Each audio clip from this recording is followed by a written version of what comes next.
এবার অঙ্কিতের ছোঁয়ানো হলুদ দিয়ে মেহেকের গায়ে হলুদ হলো। বিস্তারিত জানতে ভিডিওটি একটি লাইক দিয়ে শেষ পর্যন্ত দেখতে থাকুন। গুন্ডারা যখন অলোকেশ সান্যাল আর অগ্নিজিৎ মুখার্জিকে ভয় দেখিয়ে তুলে নিয়ে যেতে চায়, তখনই সেখানে স্বস্তিক এসে হাজির হয় আর গুন্ডাদেরকে খুব মারতে থাকে।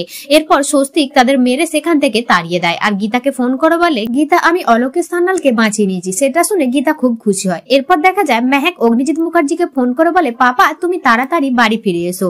কাল তো আমি এই বাড়ি ছেড়ে চলে যাব, তাই আজকে আমি তোমাকে নিজের হাতে রান্না করে নিজে খাইয়ে দিতে চাই, তোমাকে ঘুম পাড়াতে চাই। আর কালকের পর থেকে তো আমি অন্য কাউকে বাবা বলবো, অন্য কাউকে মা বলবো, আর আমার জীবনে থাকবে এক অন্য পুরুষ, আমার ঘরে থাকবে, আমি তার সাথে সংসার করব। আর তাই আজকে আমি তোমাকে খাইয়ে দিতে চাই। সেটা শুনে অগ্নিজিৎ মুখার্জি খুব কাঁদতে থাকে আর তাড়াতাড়ি বাড়িতে এসে পৌঁছে যায়।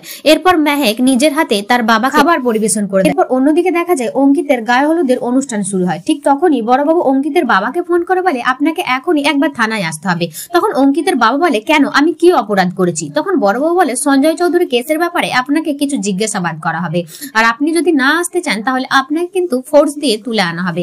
তখন অঙ্কিতের বাবা বলে, না না, আমি এক্ষুনি আসছি। এই বলে তিনি সেখান থেকে বেরিয়ে চলে যায়। এরপর তিনজন মহিলা কনস্টেবল গীতার কথা মতো অঙ্কিতের বাড়ি থেকে হলুদ নিয়ে এসে মেহেকের বাড়িতে পৌঁছে দেয়। আর তারপর অঙ্কিতের ছোঁয়ানো হলুদ দিয়ে মেহেকের গায়ে হলুদের অনুষ্ঠান শুরু হয়। তো বন্ধুরা, ভিডিওটি কেমন লাগলো অবশ্যই কমেন্ট করে জানাবে।